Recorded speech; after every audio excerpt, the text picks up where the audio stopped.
Hello everyone, today we will be taking the Hummer EV 2026 model year off-road. So as you see, part of the glass roof is taken off. We got to finish taking off that glass roof, and we are also going to air down the tires because I think we're currently at like 51 PSI, which is far too high to go off-roading. I'm really excited about off-roading this Hummer EV, and as you can see, this car is really capable off-road. We get 16 inches of ground clearance and an approach angle of 49.4 degrees, which is higher than a Jeep Rubicon. I'm really excited to take this off-road. Let's get ready.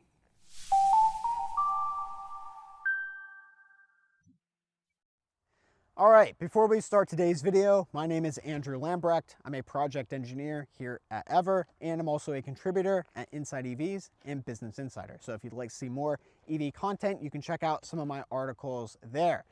So starting off, we are getting this roof off, and my friend Calvin, who might be taking a nap right now, will show us how to get the roof off.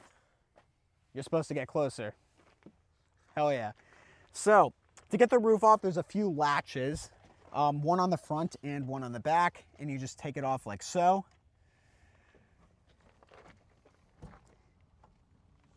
And then you can raise up the roof. There we go. It comes off like so. And as you can see, as Calvin is taking this off, we notice one really cool thing. This car has frameless windows. And if I'm correct, I believe the Bronco is one of the only other off-roaders with frameless windows, because the Jeeps don't have frameless windows and Rivians have framed windows as well. So that's kind of cool. So this car will have a very open air experience once we're behind the wheel. When you take off the roof, obviously we have like 4 pieces of glass, and you want to stack them so they don't scratch each other. So GM has these bags in the front trunk, and I got to find how to open this. There we go. It's actually a zipper, so a little tedious, but now Jack, you can slide yours in first. There we go. There we go. Perfect. And then we just simply zip this up. Jack, you mind grabbing that?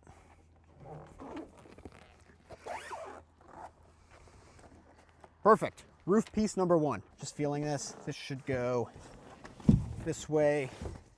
There we go. And then we can stack the final one up there. And I believe we get that in. And then close the front trunk. Just make sure that's all pushed in. You press once, press and hold.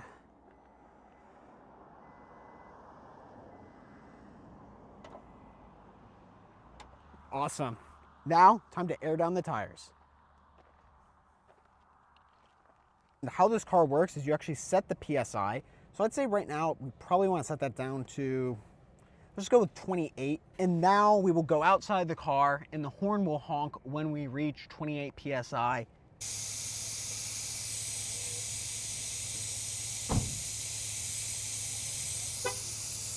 All right, that's mine. What's it down to? There we go. Tires are all aired down. We're ready to go. So now we are off on the trails with the Hummer EV. This is like a pretty easy trail we are on right now. A few things I've noticed with the Hummer EV. First off, the rear wheel steering is pretty amazing, especially for just navigating really tight environments. And a cool fact about the Hummer EV is that with the rear wheel steering, this has a better turning radius than the 2026 Chevy Bolt. That's a huge feat, and just shows you the importance of having rear wheel steering. It's giving us a low tire pressure warning, which I guess doesn't really matter because we had to air down to drive out here. But nevertheless, we will go on. We've already met tragedy. Sungman lost his hat.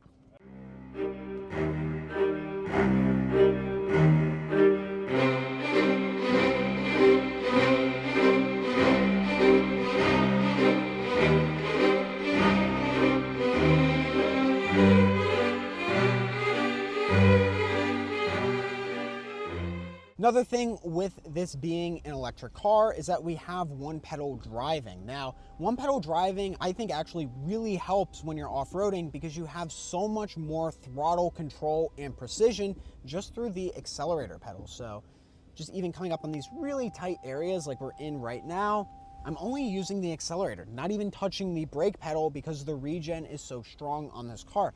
Now, you do hear some noises when you get down really slow, and I do believe the friction brakes come into play to bring you down to that complete stop in GM EVs.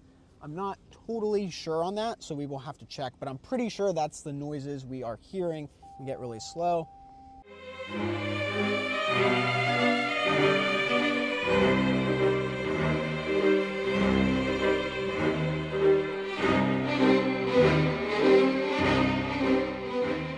So right now we are approaching a really big rut. So now we are going into extract mode, which is the highest air suspension setting. And I'm just inching in. It might be a little uncomfortable for the passengers, but there we go.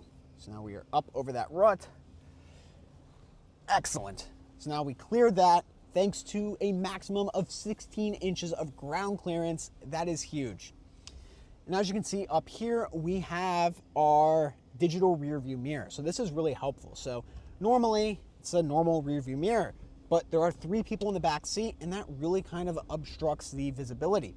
I pull that back. We have a crisp, clear view of everything behind me on an HD camera. And I honestly think the resolution is pretty good.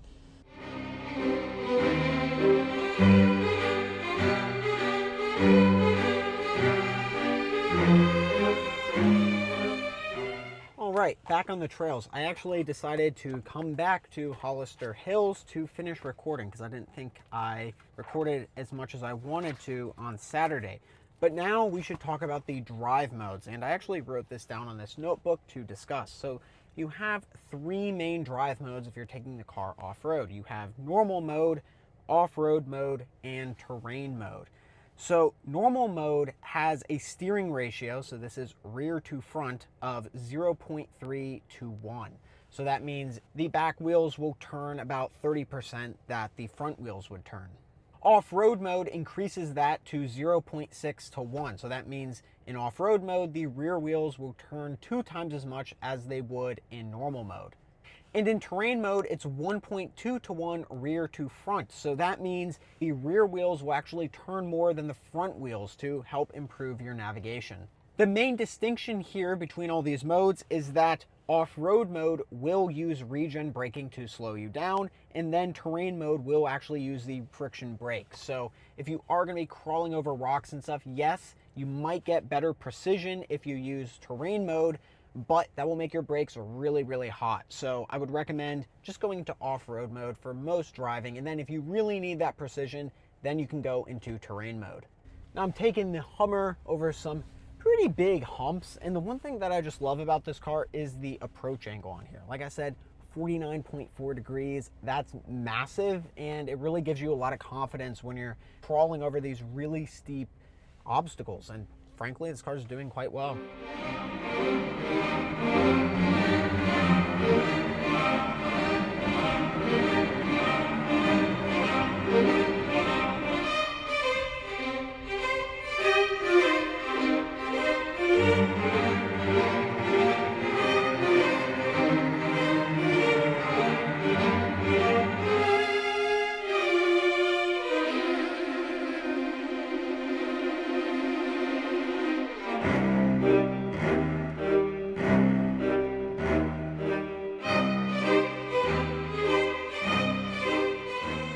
One of the other things I would love to discuss are the different steering modes. So we have crab walk, which a lot of people are familiar with. That is where the car can travel diagonally, which is really sick. Very few vehicles. I think, honestly, the Hummer EV is the only car besides the GMC Denali EV in the US market that can do that. So vehicle can drive diagonally. I can imagine there are some circumstances when you are off-roading when that would actually really come in handy.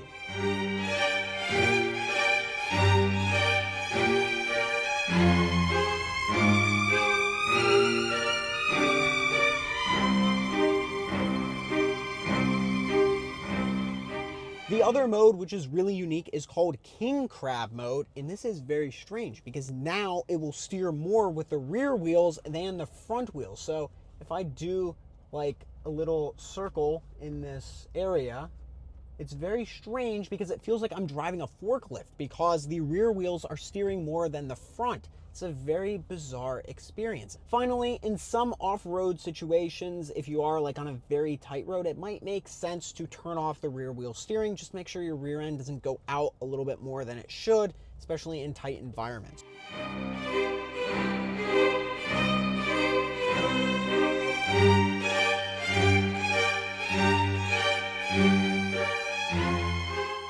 The other cool thing about the Hummer EV is that you get a wading depth of 30 inches and obviously the maximum ground clearance of 16 inches in extract mode. So if you want to get up to that 30 inches of wading depth through water or mud, you got to have it in extract mode. Now let's put the car in extract mode. You have to be in terrain mode first. And now let's see how the Hummer EV handles a little bit of mud.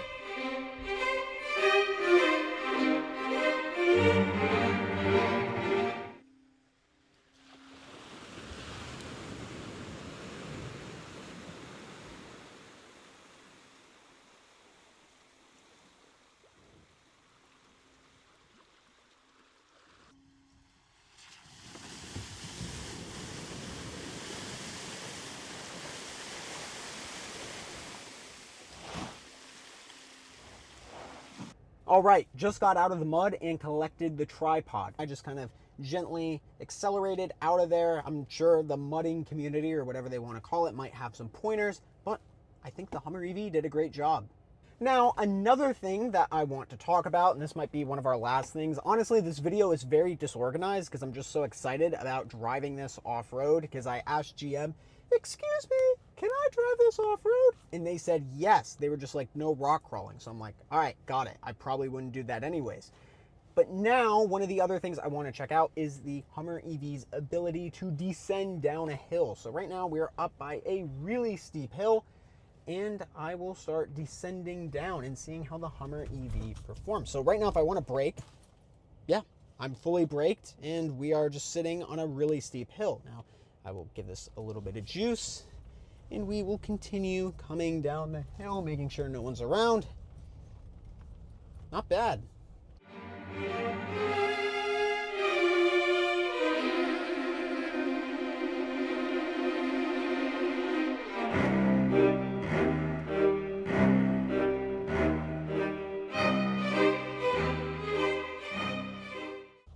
All right, one more final hill climb. Nice. And by the way, this Hummer EV doesn't even have the extreme off-road package. This is literally a stock Hummer 3X. These are stock wheels, stock tires, everything. The wheels, by the way, are 22 inches and they are running on Goodyear Wrangler all-terrains. And some of the other cool stuff about this vehicle, we can see this really nice metal side step down here, and there is a reinforced underbody shield protecting the battery pack. As you can also see, we have these massive air suspension cylinders located right there. And by the way, just look at how massive these upper and lower control arms are. These are truly crazy. And you would probably expect them to be crazy because this thing weighs 9,000 pounds. And yeah, I mean, just looking at this vehicle too, I just love how rugged it looks. It looks like a very aggressive, menacing vehicle to take off-road. And the great thing about this truck is that the looks match the capabilities. And by the way, up front, looking up here, we have a metal shield protecting the front of the vehicle, so that is all metal. And these tow hooks, which are located right here on the right and left of the vehicle, those are functional. So those can actually be used to tow out a vehicle. If you get the extreme off-road package, then you will get those around the back, which will be kind of located here and here. But on this stock model, we do not have that option. But other than that, me and my friends had a lot of fun taking this Hummer EV off-road, especially with the roof removed. This thing felt like a true safari vehicle, and it's a pretty awesome truck. So without further ado, let's jump to the conclusion. And that was off-roading the Hummer EV. Now, truth be told, I haven't really done a lot of off-roading in production vehicles before. I've done more ATVs, UTVs, that sort of stuff. But taking this thing off-road was an experience unlike anything else. We were able to climb steep hills, traverse difficult trails, and even drive through a little bit of water thanks to a 30-inch wade depth. The Hummer EV is truly one of the most exciting production vehicles ever made. If you enjoyed today's video, please consider checking out our full review of the Hummer EV linked up there. Otherwise, thanks for watching.